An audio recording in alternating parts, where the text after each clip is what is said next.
All I saw was a cloud of dust. At some point during my 575-mile drive of the 2016 McLaren 650S Spyder, I sort of became immune to gawkers.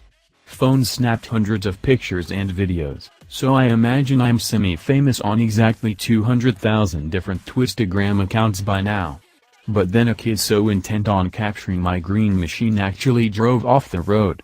Thankfully, he regained control, and in the process was hopefully taught a very important lesson about distracted driving. Probably not. That's what happens when you drive a bright green McLaren through the heartland of America. Everyone takes notice. Car enthusiasts or not, every single person I passed in the 650S gave it a second look. Usually they just stared and stared. Or honked.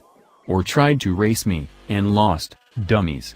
My road trip was a 575-mile long case of distracted driving, and all I can say is, sorry, not sorry. It all started over dinner in New York. I told our McLaren guy that he should send the car to Detroit, and instead of hiring a transportation company, should just let me drive it over. Next thing I knew, I was on a plane to Baltimore with intrepid video producer Chris Roy Rogers McGraw, where a $350,000 plus, Mantis Green 650S Spyder would be waiting for me by the BWI Airport rental car plaza. McLaren cars enter the US through the port of Baltimore, so it felt right picking up the car there, instead of in New York. Plus, driving this thing through Manhattan seemed like a massive pain in the ass. No car I've ever driven could draw a crowd like the 650S. It's not uncommon to see supercars rolling through big cities. People don't bat an eye if one drives by in Los Angeles. But in the country, it's a sight to behold. Say what you will about Mac's derivative styling, I think the 650 looks killer. And so did everyone who stopped me on the street. What I found most interesting was, just saying McLaren was enough to really draw people in.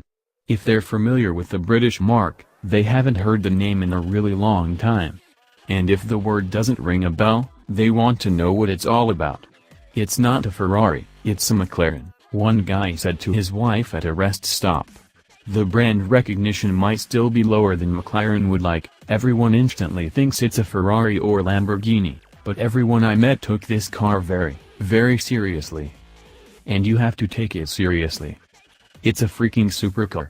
Never mind the way it looks, how much it costs, or how many kids will run up to it in a parking lot. On the road, this is one of the most impeccable machines I've ever driven. Ever. In terms of memorable motoring experiences, this 650S will stand out, and not just because of its color. No, there's not much to set the 650S apart from its supercar kin in terms of how it stacks up on paper. There's a twin-turbo 3.8-liter V8 trike behind you, making 641 horsepower and 500 pound-feet of torque. You manage the power with a 7-speed, dual-clutch transmission. Perhaps the most notable part of the 650S setup is that it uses rear-wheel drive, whereas most supercars have moved to all-wheel drive setups. But what gets me about this car is how dramatically its personality can change. Day one of the road trip was mostly about getting some beauty roll shots and general drive impressions, in other words, lots of freeway stuff and curvy back roads. Not exactly supercar territory, but even here, the 650S was a peach. In its standard setting, the suspension is so supple and nicely balanced that the car will happily eat up highways and side roads without breaking your back.